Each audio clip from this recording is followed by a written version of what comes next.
Eu nunca sei quando isso aqui tá online, mas... Pronto, ao vivo! E aí, galera, beleza? Graças a Deus, estamos aqui mais uma vez. Hoje sábado, gente. Hoje dia 7/5. Meu Deus! Feliz sábado a todos, em nome de Jesus. E hoje, como vai ser bem rapidinho, como vai ser bem curtinho a perícope, o pedacinho aqui do texto, então eu falei, vai ser essa semana. Graças a Deus já teve uma, a gente vai acabar tendo outra hoje. Então, enfim, vamos começar. Hoje muitos samaritanos creram.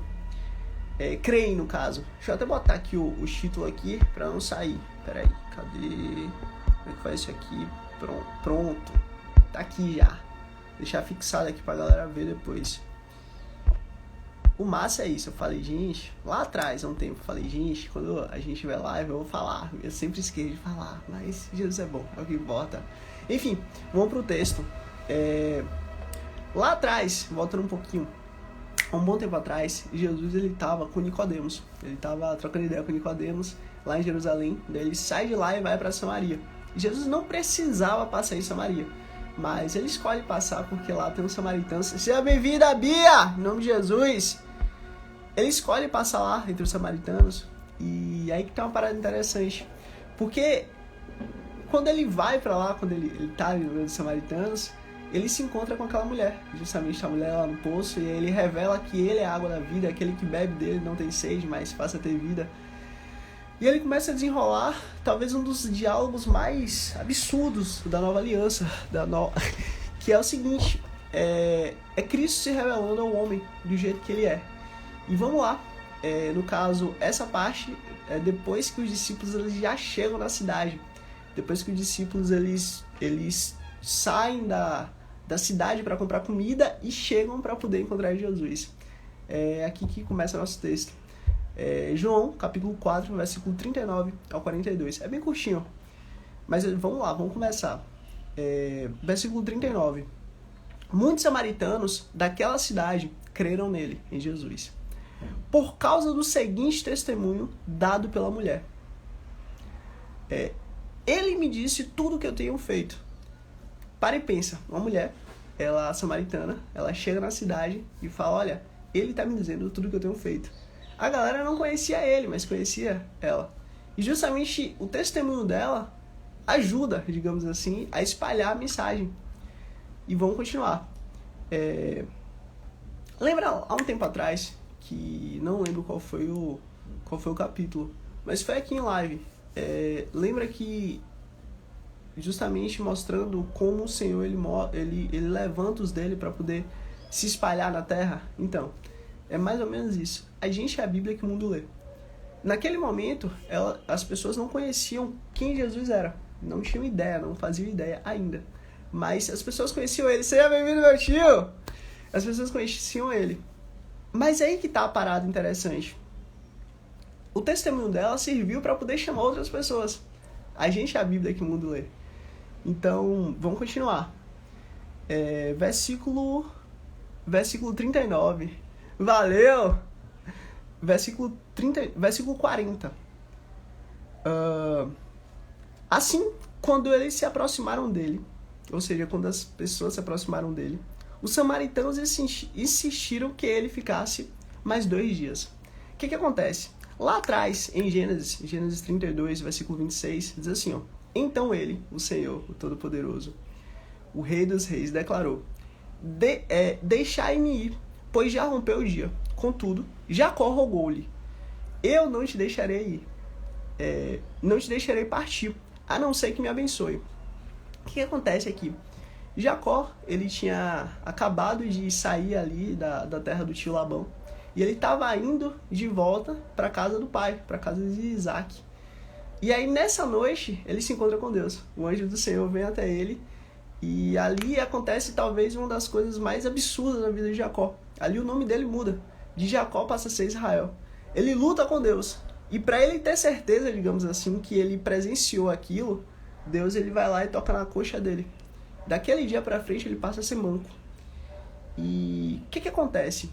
Jacó, ele pediu a Deus, ó Deus, fica aqui um pouquinho mais. Não vai não. Eu só vou deixar o Senhor ir quando o Senhor me der a tua bênção. Eu só vou deixar o Senhor ir quando o Senhor me abençoar. Olha que coisa incrível. Ele sabe que Deus está ali com ele. E ele fala, não vai não, fica aqui comigo. Só mais um pouquinho. Não só Jacó, ele tinha esse entendimento. Ele pediu que assim fosse, mas a samaritana também tinha. A samaritana, ela percebeu, olha, eu tô aqui diante do Rei dos Reis e do Senhor dos Senhores. E não vai não, fica aqui mais uns dias. Ela e o pessoal da cidade pediram para ele ficar. E vamos um pouquinho mais para frente. Provérbios 4:13. Retém a orientação que recebeste e jamais despreze. Os guardará bem. Ou seja, o que a gente recebe com a lei do Senhor, a gente tem que reter. A gente tem que ter cuidado. A gente jamais pode desprezar. Seja bem-vindo, Almeida! A gente tem que ter cuidado, tem que ter zelo com aquilo que ele nos deu. E aí que tá a parada interessante. A samaritana, tanto a samaritana quanto Jacó, eles perceberam que ali havia realmente a manifestação do Senhor. E que eles não podiam abrir mão, digamos assim. Cânticos também diz uma coisa que é bem interessante, que diz assim, Cânticos 3, versículo 4, que também pode ser cantares ou cântico dos cânticos, depender da tradução da Bíblia, no caso, da linguagem. Cantares 3, capítulo 3, versículo 4, diz assim, encontrei o amado da minha vida, agarrei-o e não vou mais soltá-lo, até conduzi-lo à casa da minha mãe, ao quarto daquela que me deu a luz. Olha que coisa. Essa é a mulher que é a noiva do Senhor. É aquela que é a noiva imaculada. Aquela que é apaixonada pelo Senhor. Essa mulher, essa noiva, ela é justamente a nossa representação. A noiva de Cristo. Aquela que busca o Senhor acima de todas as coisas. Aquela que ama o Senhor acima de todas as coisas. Aquela que quer estar com o Senhor acima.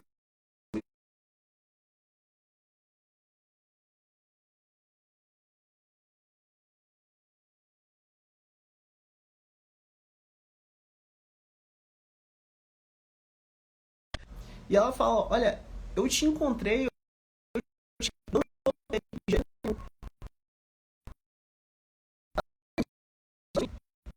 quarto da minha mãe. Ou seja, eu vou te levar para a intimidade da minha casa. Eu não vou te soltar. É exatamente isso que a samaritana está vivendo. A samaritana, ela percebeu que ali na frente dela está o Messias. E ela não vai abrir mão. Seja bem-vinda, Lara, em nome de Jesus. E ela não vai abrir mão. Assim como aquela galera não abriu mão. Olha, fica aqui. Não vai. Fica mais um pouquinho.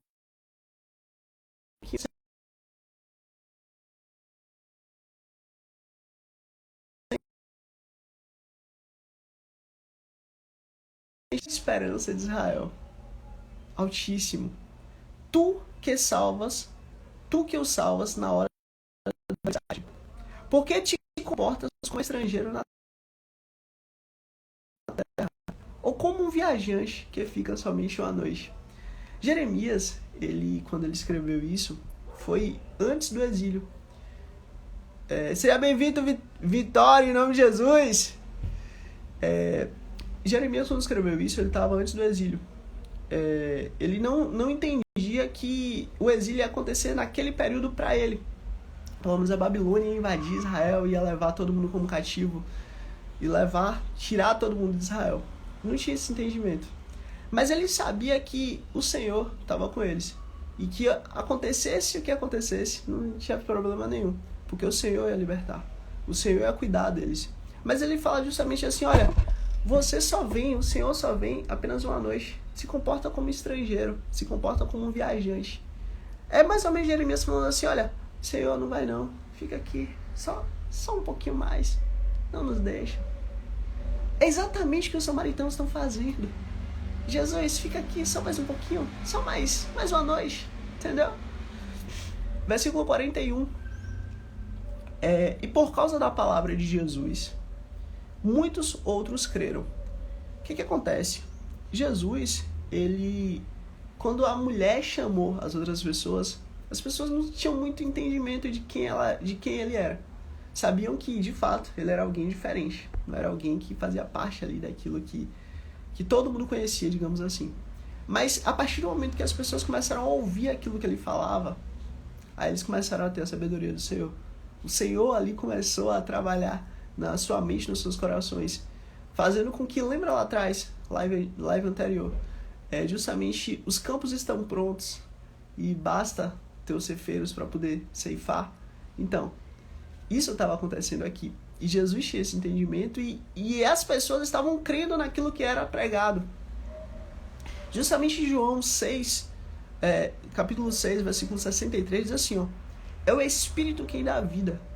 A carne de nada se aproveita. As palavras que eu vos tenho dito são Espírito e vida. Ou seja, tudo aquilo que Jesus ele falava não eram coisas apenas para essa vida, não eram coisas apenas para essa terra, só para nossa carne, não. Eram coisas eternas, era a sabedoria do Senhor. Era aquilo que vai muito além do nosso entendimento. E todos aqueles que bebem na palavra dele são como rios, que fluem para a eternidade. E as pessoas estavam entendendo isso, elas estavam tendo essa compreensão. E João também, capítulo 7, versículo 46, diz assim, ó: os guardas explicaram: nenhum homem jamais falou como este homem. O que acontece? Esses aqui são os guardas ali do templo. Esses caras, eles eram acostumados a ver ali os sumos sacerdotes, os sacerdotes, eles pregarem dentro das sinagogas e dentro do templo também. Só que há uma grande diferença entre aquelas pessoas que têm conhecimento da lei do Senhor e aquelas pessoas que têm sabedoria a respeito da lei do Senhor. Jesus ele não tinha apenas conhecimento. Jesus tinha a plena sabedoria. Jesus é a plena sabedoria do Senhor. Quando a gente abre Provérbios ou abre Salmos, lá, quando fala de sabedoria, está falando do próprio Jesus. Ele é a própria sabedoria do Senhor. Ó, a profundidade das riquezas, da sabedoria e do conhecimento de Deus. Quão insondáveis são os seus caminhos, quão inescrutáveis seus pensamentos, seus juízos. Enfim, ali é Jesus. Em Provérbios, a sabedoria que clama, está nas praças clamando por pessoas que possam ouvir, possam entender, possam beber da sua água. Essa sabedoria é Jesus. É exatamente o mistério que Jesus faz. Ela vai atrás das pessoas para que as pessoas possam beber dela. Esse é Jesus. E justamente em João 7,46 diz assim, ó: os guardas, que eles jamais viram alguém falando como ele falava. Jesus ele não só tinha conhecimento, mas ele tinha sabedoria. E os guardas entendiam isso. Peraí, a gente foi mandado para prender esse cara, mas esse cara fala como ninguém nunca falou. A mesma passagem que ele lê de Isaías, que todo mundo lê todo sábado, que inclusive hoje é sábado, feliz sábado, ele fala de uma forma diferente. Ele lê de uma forma que é completamente diferente de tudo que ele já viu. Isso é absurdo. Porque realmente ali não é apenas um homem falando conhecimento. Ali é o próprio Deus dando sabedoria. Vamos continuar. Mateus 7, versículo 28 e 29. Quando Jesus acabou de pronunciar essas palavras ali para os samaritanos, estavam as multidões atônitas com o seu ensino. Jesus, ele não falava apenas daquilo que ele ouviu falar. Jesus ele não falava apenas aquilo que ele conhecia dessa terra. Não. Jesus ele ensinava aquilo que ele próprio é. Jesus conhecia o Pai. E Jesus se manifestou nessa terra mostrando quem o Pai é. Jesus conheceu o reino dos céus, não de ouvir falar, mas sim de viver, de praticar. Jesus ele cumpriu não só os 10 mandamentos, que é a obrigação nossa como cristão, mas os 613, como os 613 mandamentos culturais de Moisés para o povo de Israel. Então Jesus ele não só seguiu o que Moisés ensinou como tradição, como cultura, mas também ele seguiu aquilo que o Senhor nos ensinou para sermos como seres humanos. E só abrindo um parêntese aqui, os 10 mandamentos, eles trabalham, digamos assim, de forma externa a nós. Isso vai demorar um pouquinho para explicar, mas assim, Jesus ele cumpriu tanto os 613 culturais, que fazem parte ali da tradição oral dos judeus, a lei mosaica, quanto os 10 mandamentos do Senhor, que é o mínimo que qualquer um pode dizer que é cristão. Como é que você é cristão e você tira a vida das pessoas, cobiça a coisa dos outros, dá mau testemunho. Seja bem-vinda! Seja bem-vinda, Marrana, em nome de Jesus! Como é que você diz que é cristão e você dá falso testemunho, não honra pai e mãe, não tem outros deuses além do Senhor, não guarda o dia do Senhor? Enfim, como é que você diz que você é cristão e você não guarda os 10 mandamentos? Perceba, os 10 mandamentos eles são baseados naquilo que a gente consegue ver, naquilo que a gente consegue perceber. Só que dentro de nós, aí que entra a questão da circuncisão, inclusive. A gente não tem a capacidade, os 10 mandamentos não têm a capacidade de mudar a nossa mente, renovar a nossa mente. Mas o Espírito Santo de Deus, ele circuncida o nosso coração, a nossa alma. Ele muda, ele transforma, ele renova a nossa mente. E é por isso, os 10 mandamentos eles são limites, eles são camadas de proteção externas a nós. Mas não quer dizer que dentro de nós nós somos bons assim como Deus, nada disso. Rapidão ainda, só abrindo um parênteses sobre isso.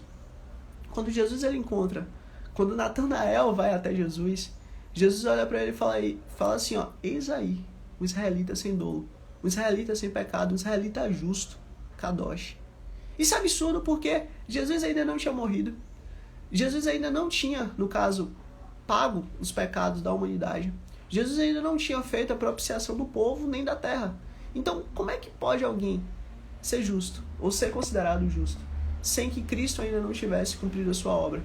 Aí que tá. Natanael, ele cumpriu os 10 mandamentos do Senhor. Ele era íntegro naquilo. Não quer dizer que Natanael dentro dele não tinha pecado. Claro que não. Natanael é um ser humano e, como em 2 Pedro diz, aquele que diz que não tem pecado, esse já é o mais pecador dos homens, porque ele já está pecando. A questão não é essa. A questão é, Natanael, ele buscava viver integridade, aquilo que o Senhor ensinou. Não aquilo que o Senhor ensinou para construir uma cultura. Não. Mas aquilo que o Senhor ensinou para nós conseguirmos estar em retidão ao Senhor. Ou seja, os 10 mandamentos. Enfim, só fechando esse parênteses aqui. Vamos continuar. Lucas 4:32. E todos ficaram deslumbrados com o seu ensino, pois que a sua palavra era ministrada, com autoridade. Jesus ele não falava daquilo que ele ouvia falar. Jesus ele falava aquilo que ele é. Jesus ele só compartilhava a vida dele. Jesus ele só compartilhava aquilo que o Pai deu para ele. Então, ele e o Pai são um. Então, não havia problema algum. Ele falava aquilo com autoridade. Hebreus 4:3 diz assim, ó. E não há criatura alguma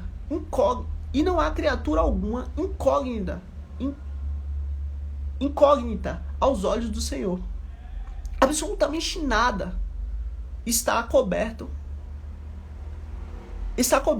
Tudo está às claras. Diante daquele a quem devemos prestar conta. Jesus é o nosso sumo sacerdote. Ou seja, nada está escondido do Senhor. O Senhor não tem limite para ver as coisas. Nada está distante da visão do Senhor. Muito pelo contrário. O Senhor ele vê todas as coisas. E Jesus, que é o nosso sumo sacerdote, ele justamente falava aquilo que ele próprio já sabia, que ele próprio já conhecia. Por isso que ele tinha tanta autoridade. Jesus não estava falando de algo que ele não conhecia, que ele não sabia. Não, pelo contrário. Jesus justamente ele falava daquilo que ele conhecia e tinha certeza do que era. E é por isso que as pessoas ficavam maravilhadas com o ensino dele. Porque ele estava ensinando o homem a como sair dessa terra, digamos assim, e voltar ao Pai. E isso é maravilhoso. Vamos continuar, versículo 42. E disse a mulher: agora cremos não somente por causa do que você disse, pois nós mesmos os ouvimos e sabemos que este é realmente o Salvador do mundo. Seja bem-vinda, Nana! Em nome de Jesus! Ou seja, eles agora estão falando com Jesus assim, olha, eu tô crendo naquilo que o Senhor fala, não por causa do que nos foi dito, mas sim pelo que o Senhor nos falou. Aí que tá uma parada interessante. Quando alguém chega para você e fala de Jesus, você vai ter um entendimento e vai pensar de alguma forma. Só que uma coisa é alguém te falar de Jesus, outra coisa é você ir atrás dele. São coisas completamente diferentes. E a partir do momento que você começa a você querer estar com ele, a parada muda. A importância muda. Seja bem-vindo, Ismar, o melhor finalista da Bahia. A parada muda. Por quê? É tipo um avião. A gente olha de longe e a gente vê o avião lá, grandão. Quer dizer, né? Quando a gente olha de longe, a gente vê o avião pequeno. A gente consegue bater entre os dedos. Beleza. Mas quanto mais perto a gente chega desse avião, esse avião ele começa a ser maior e maior e maior. Ao ponto da gente conseguir entrar. E quando a gente entra no avião, a gente fala, meu Deus, como o avião é grande, nossa. Além de mim, aqui dentro dá pra várias outras pessoas. Então, assim, é mais ou menos isso que acontece. Quando a mulher chegou pro povo e falou a respeito de quem ele era, o povo, tipo assim, deve ter, tipo, visto assim como um avião lá longe. Não, pode até ser, tem até um avião ali e tal, ele pode até saber de muita coisa, ele pode até fazer muita coisa, beleza. Mas, a partir do momento que o povo começou a chegar perto desse avião, Jesus, eles começaram a ver que, opa, peraí, realmente, ele não é qualquer pessoa. Ele não tá fazendo algo que todo mundo já fez em algum momento. Algo que já foi, que os homens já ensinaram, algo que os homens fazem. Ele está indo muito além. Então, assim, enfim, é o que Jesus fez e continua a fazer. Tanto que em João, capítulo 1, versículo 45, diz assim, ó. Felipe encontrou Natanael. Lembra que a gente acabou de falar? Então, Felipe encontrou Natanael e disse-lhe, encontramos aquele a quem Moisés escreveu na lei. Olha que coisa absurda. Encontramos aquele a quem Moisés escreveu na lei. Nossa, que dia maravilhoso. Que dia maravilhoso. E a respeito de quem também escreveram os profetas. Jesus de Nazaré, filho de José. Talvez esse seja um dos momentos assim mais marcantes na nossa vida. Eu me incluo aí porque o momento mais importante da minha vida foi quando eu nasci. O segundo momento mais importante, que passou a ser o mais importante, foi quando eu entendi que, peraí, Jesus já fez tudo por mim. E basta só eu crer nele, porque é ele que me conduz para o Pai. É exatamente isso. Ele teve encontro com o Senhor. Natanael ali, ele, assim como a samaritana, ele também recebeu a mensagem e já estava ali, tipo, querendo conhecer Jesus, e ele não parou ali. Ele continuou. E aí que tá a parada. O evangelho ele é sobre você até chegar em você. A partir do momento que chega em você, já não é mais sobre você. É sobre o outro. O outro que Deus vai mandar na sua vida, que você vai chegar, não importa. Que só você está vivendo aqui nessa terra. Você já é instrumento de Deus. Você já é a Bíblia que o mundo lê. Não precisa um momento você abrir a boca para falar de Jesus. Calma, não precisa. Suas ações, suas palavras, a forma que você vive, vai testificar quem Ele é. Porque assim, nós somos templo e morada do Espírito Santo. Então, a partir do momento que a gente passa a viver, o Espírito Santo ele passa a se manifestar. E vamos continuar. Isaías 52:10 diz assim, ó. O soberano, o Senhor, o Altíssimo, descobriu o seu braço santo diante dos olhos das nações. E as extremidades da terra viram a salvação oferecida a todos por nosso Deus. Ou seja, aqui é a revelação de quem Cristo é. Lá atrás de Isaías 52:10, isso foi o que há 3.000 anos antes de Cristo. Ali já estava revelando que Deus ele não vai salvar só o povo que era dele da antiga aliança. Não, Deus ele vai salvar a humanidade. Deus ele está vindo em busca de fazer com que todos o conheçam, para que todos aqueles que crerem nele sejam salvos. Então, assim, a salvação viram a salvação oferecida a todos por nosso Deus. Ou seja, Jesus foi o nosso presente, Jesus é o nosso presente, Jesus é o presente da humanidade, Jesus é o presente da terra. Isso é absurdo.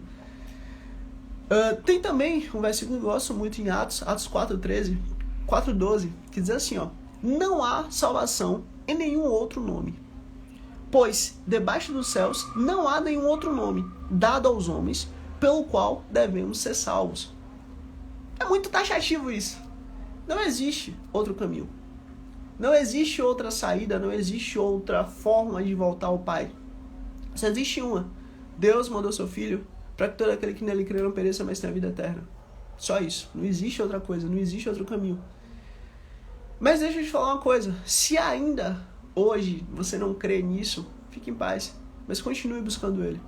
Aliás, vamos fazer melhor, vamos refutar Jesus. Aqui, ó, tá longe aqui, mas os evangelhos de Cristo, Mateus, Marcos, Lucas, João, vamos refutar. Sabe por que eu tô te chamando pra gente refutar ele? Porque assim, não adianta eu ou qualquer outra pessoa chegar pra você e falar, olha, Jesus é real, ele existe, ele trabalhou lá atrás, ó, ele foi profetizado que ia vir, ele veio. Ele foi profetizado que ele iria morrer, ele morreu. Ele foi profetizado que ele iria ressuscitar, ele ressuscitou. Ele foi profetizado que ele mandaria o Espírito Santo, ele mandou. Ele foi profetizado que ele voltaria para nos buscar. Só basta a gente aguardar. Tipo assim, de 5 grandes profecias, existe infinitamente mais profecias. Mas de 5 grandes profecias, 4 já foram feitas. Só falta uma. Então, se pra você isso não é suficiente, como pra mim ou pra outra pessoa em qualquer outro momento não foi ou não é, mas pra mim hoje é, porque, enfim, ele abriu minha mente em relação a isso, ele me atraiu pra ele. Então, assim, se dessas 5 profecias grandes, se dessas 5 não são suficientes, não tem problema não. Vamos refutar aquilo que ele falou. Vamos refutar aquilo que foi profetizado a respeito dele e que ele, teoricamente, não tenha cumprido. Todo mundo que conhece Jesus e que tá ali realmente buscando entender quem ele é, de duas mãos, ou realmente vai se render a ele e vai ter ele como Senhor e Salvador. E dali pra frente, toda a sua vida vai mudar. Toda a sua vida. Em todas as áreas, em todo o tempo, em todo momento. Ou então eu ser como um jovem rico, que simplesmente já fez tudo. Seja bem-vindo, Murilo! Que simplesmente o jovem rico já cumpria a lei do Senhor desde jovem. Mas o seu coração não estava no Senhor. Seu coração estava nas coisas daqui da terra. É isso que vai acontecer. Quando a gente se encontra com Cristo, essas duas coisas que acontecem. Ou a gente se rende a Ele e tem Ele como nosso Senhor e Salvador. Ou a gente vira as costas para Ele e segue nossa vida como se nada tivesse acontecido. Vamos continuar. E é por isso que eu estou chamando a galera para refutar. Vamos refutar Ele. Enfim, vamos continuar. 1 João, capítulo 4, versículo 1 diz assim, ó.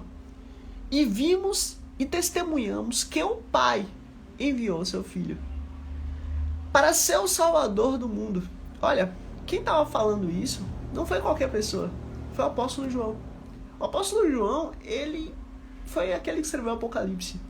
Ele viu Jesus, ele comeu com Jesus, ele dormiu com Jesus, ele levantou com Jesus, ele foi pescar com Jesus, ele colocou a cabeça no próprio coração de Jesus. Ele não está falando de algo que ele ouviu falar, ou que alguém contou, ou não, ele está falando de algo que ele viu. Os próprios discípulos, eles aprovam que a mensagem é verdadeira. Como assim? Você morreria por uma mentira? Eu não morreria não, você é doido? Eu morrer por uma mentira? Tô fora.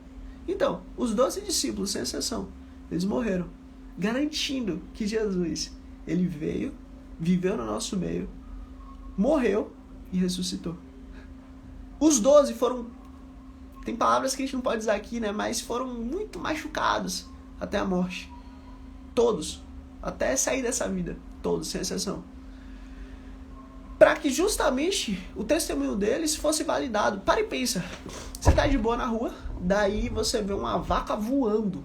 Daí essa vaca voando para na sua frente e olha para você e muge. E daí ela pega e sai voando de novo.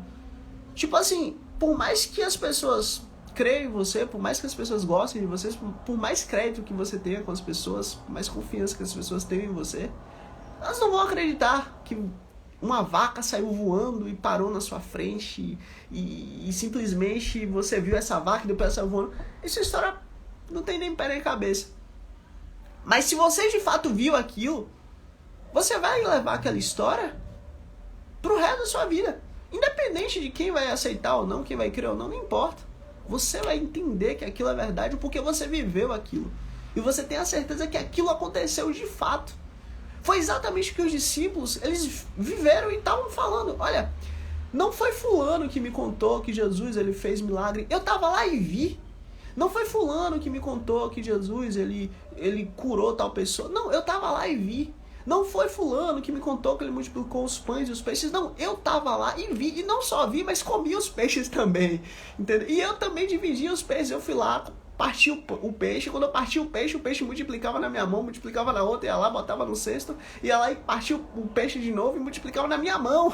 Não foi ninguém que falou, fui eu que fiz, fui eu que vi, fui eu que tava lá. A verdade, ela é tão absurda que as pessoas que, como o próprio apóstolo Paulo ele fala, aquilo que é espiritual só vai ser entendido de forma espiritual, aquilo que é físico só vai ser entendido de forma física. A verdade ela é tão absurda que de forma física, se a gente for tentar entender, a gente não vai conseguir. E foi mais ou menos o que muita gente não entendeu. Aqueles que fizeram o julgamento de Cristo, eles estavam com os olhos vendados. Aquela venda que foi colocada em Moisés, lá atrás, aquela carapuça, aquele saco que foi colocado na cabeça de Moisés, porque a glória de Deus refletia no rosto de Moisés quando Moisés entrava e falava com Deus ali no Santo dos Santos. Então, esse capuz, ele está posto justamente sobre a cabeça daqueles que ainda não reconheceram Jesus como Senhor e Salvador. Aqueles que lá atrás condenaram a Cristo em um julgamento completamente injusto. Mas aí que tá. Aqueles que o Senhor chamou, atraiu para si, através de Cristo Jesus. Esses, de fato, tiveram esse capuz arrancado, esse capuz retirado. E passaram a entender quem Ele é. E essas pessoas passaram não só a viver com Jesus, mas também dedicar sua vida a Ele, em tudo que eles faziam. Mas saíram dessa vida justamente garantindo que aquilo era verdade, garantindo que aquilo de fato aconteceu, garantindo que aquilo é a realidade. Além disso, o próprio julgamento em si, aqueles que fizeram a execução da pena dele, obrigaram guardas que eram totalmente especialistas. Era tipo assim, a suprema guarda real ali, de César. Eram os pretorianos. Esses caras, esses soldados pretorianos, eles eram soldados que não eram soldados de começo de carreira, digamos assim. Eram soldados que já tinham muitos anos, cuidando ali da guarda real. E esses caras, eles...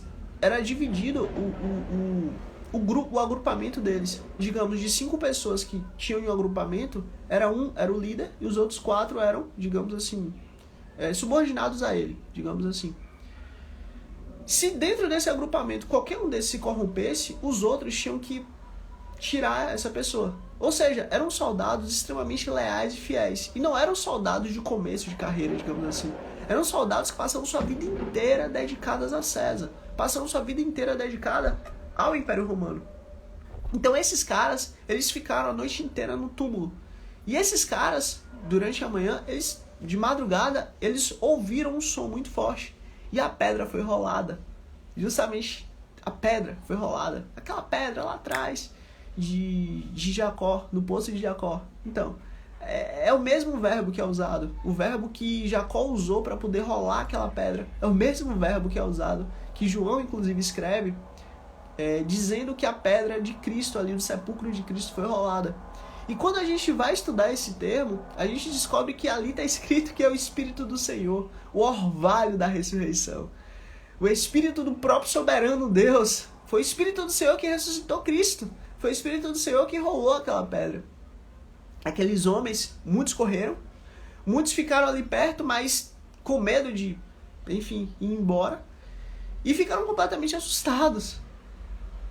Gente, não eram pessoas que não eram acostumadas à guerra, não eram pessoas que não eram acostumadas a situações tensas e terríveis. Não, eram pessoas que passaram sua vida inteira dedicadas a momentos assim. E esses caras, eles falaram que viu algo completamente absurdo para a mente humana. Esse é só mais um argumento que prova que, de fato, tudo aquilo que foi falado a respeito de Cristo é verdade. Também podia falar aqui, rapidamente, da questão do elo. Não existe, dentro de um grupo, aquele que... A mentira não vai existir dentro de um grupo. Seja bem-vindo, Sidney, em nome de Jesus. dentro de um elo de uma corrente, aqui uma corrente, sempre vai ter um elo fraco.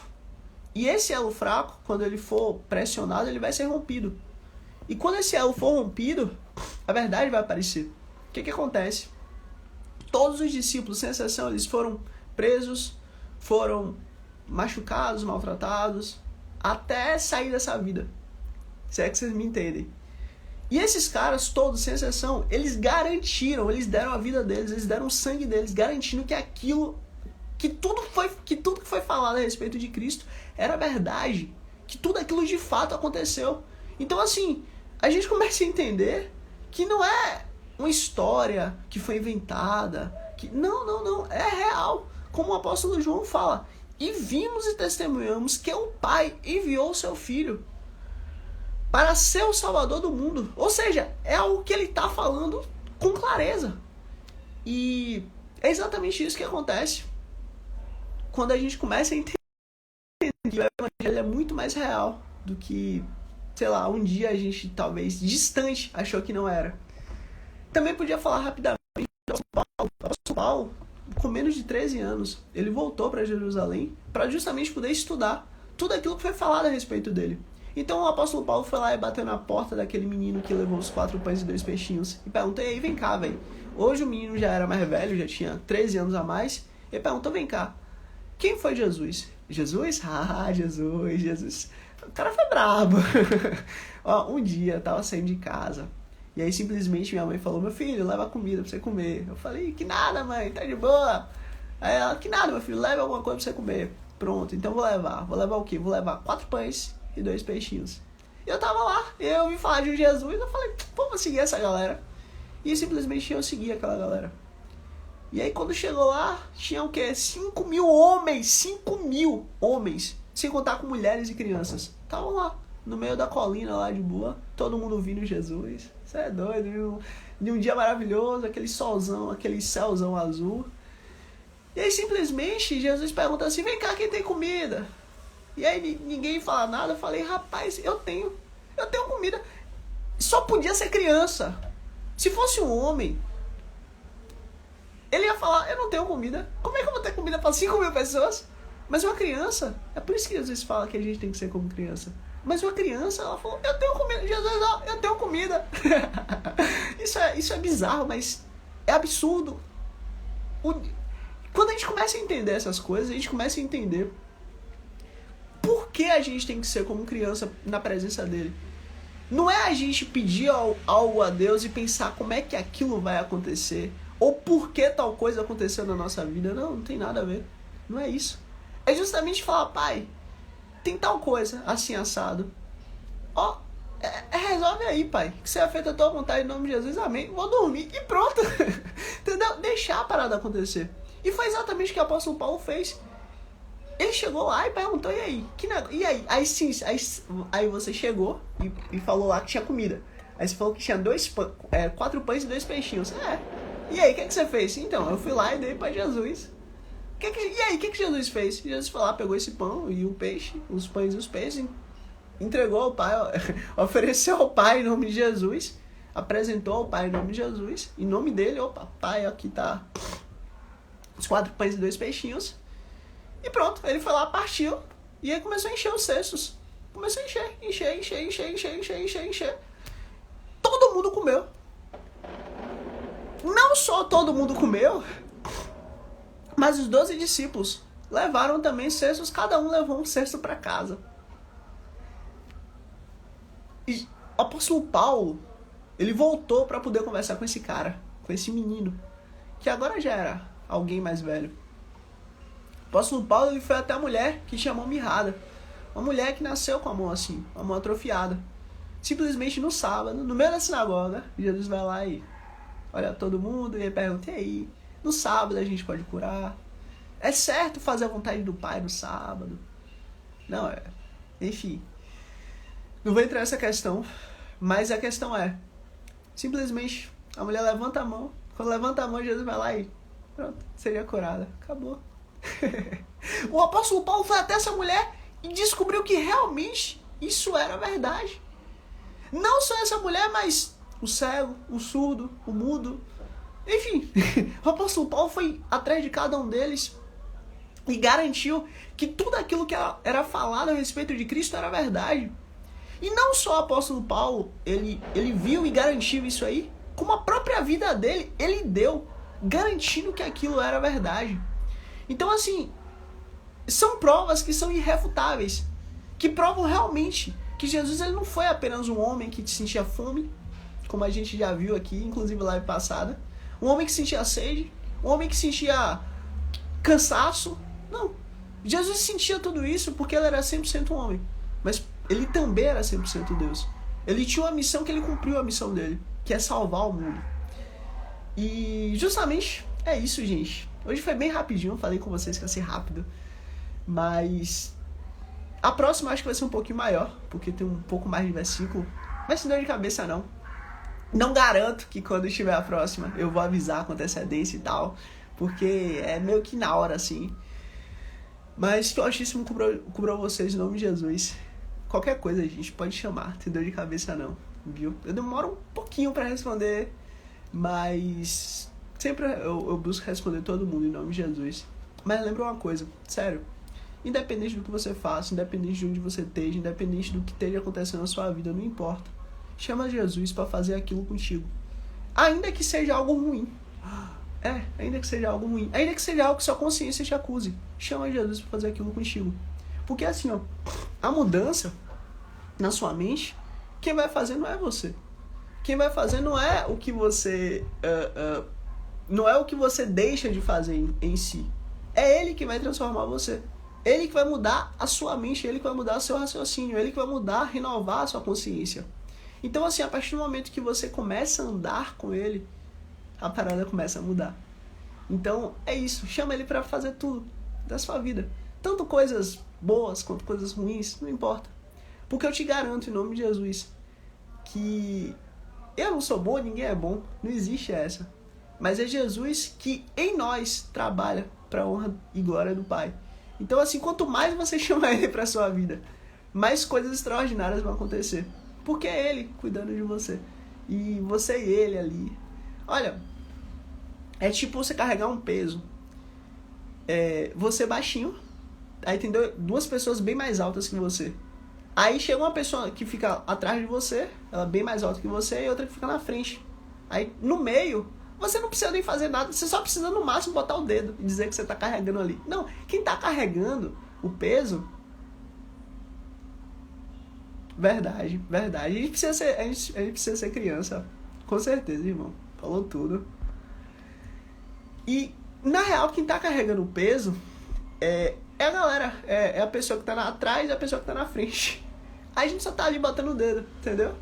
Então, essa parada é o que acontece com a gente. Quando a gente chama Jesus pra viver com a gente e pra fazer as coisas que a gente tá fazendo, é Ele que vai fazendo a parada. Então, assim, só a gente descansar. Porque é Ele que faz todas as coisas. Então é isso.